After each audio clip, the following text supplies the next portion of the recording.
The gentleman from Colorado, Mr. Tipton. Thank you, Mr. Chairman. Mr. Secretary, thank you for joining us here today. I'd like to go back actually to your opening comment when you'd stated that the President had righted the ship. And frankly, I have to tell you, in the 3rd District of Colorado, we have not seen the ship righted. We see unemployment at 9.1%. If you go through the 3rd Congressional District of Colorado, we have better than double-digit unemployment in many of our communities right now.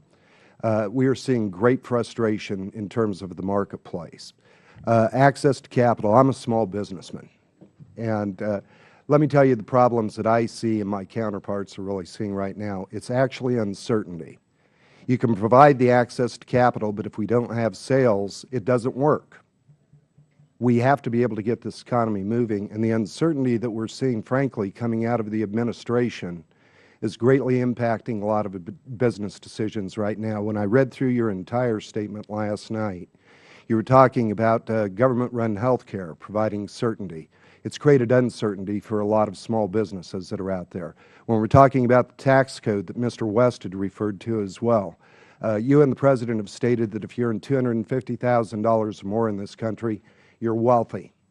I'd invite you to come to Colorado with me. Sit down with small businesses, LLCs that are working. They do not feel that they are rich because in the case of my business, and believe me, for the last few years we haven't had to worry about making those types of profits. We reinvest those back into our business to be able to keep our people employed. We're facing higher gas prices in this country. So in the entire scope of things that we're looking at right now, when we're talking about access to capital, and we're doing everything we can to go to your comments, to make sure that we're preserving and standing up for the American taxpayer, I guess I would like to know, when we look back on TARP and ERA, did the government actually stand up for the American taxpayer? In TARP? Yep. Well, let me come back to where you started, because you're absolutely right that unemployment nationally is roughly 9%, but that doesn't capture much higher unemployment rates in many parts of the country. And you are absolutely right that this is still a very tough economy, and we got a long way to go to dig out of and repair the mess, the damage caused by the crisis. So I don't disagree with you on that.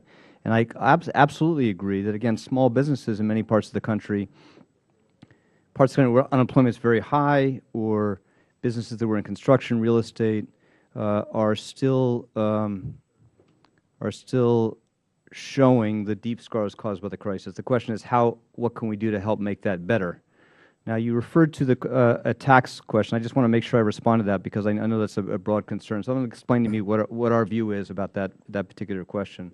What we proposed is to allow the tax rates that affect individuals and businesses that pay taxes as pass-throughs, who make more than $250,000, to have those rates revert to the level they were at the end of the Clinton administration.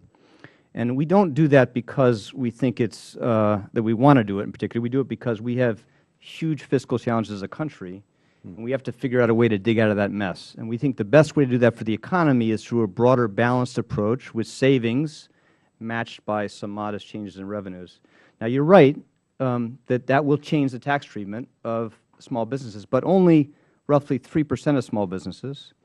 And we think that's a reasonable strategy given the broad challenges we face. And we're just restoring to the rates that prevailed at the end of the Clinton administration, which was a period of very good small business performance, very strong investment growth, very strong income growth, very strong employment growth, very strong productivity growth. And we think the economy can handle it. And, it's about alternatives. If we don't do that, if we extend those tax rates for the top 2%, then we have to go out and borrow $700 billion over the next 10 years. We can't afford to do that, and that's why we've proposed that. Well, I understand that, and I just might throw out the suggestion, if we get people back to work, we're creating new taxpayers. And one way I can assure you that we will not be getting people back to work is you can dismiss only 3%. Those are job creators, people that are creating jobs, and we've got struggling people right now that cannot meet those mortgages. But if we go back a little bit to some of the issues that we're really seeing on the banking end of the world, Colorado Bankers Association notes that we're going to have 25,000 pages, potentially, of new regulations coming out of Dodd-Frank.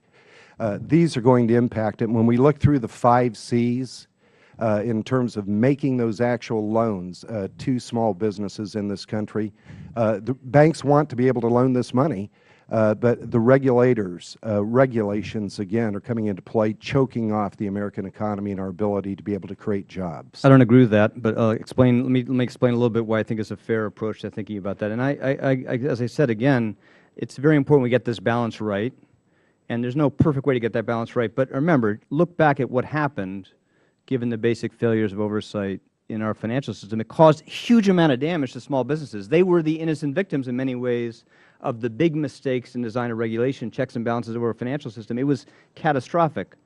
So we have to figure out a way to fix that mess, and those regulations are overwhelmingly targeted, not at small banks, at the large institutions, the derivatives markets, the complex aspects of our financial system where most of the trauma was and these are complicated problems and they require complicated solutions, but the law was designed very carefully because of the efforts of many of the people in this body to make sure that those burdens did not fall on small banks.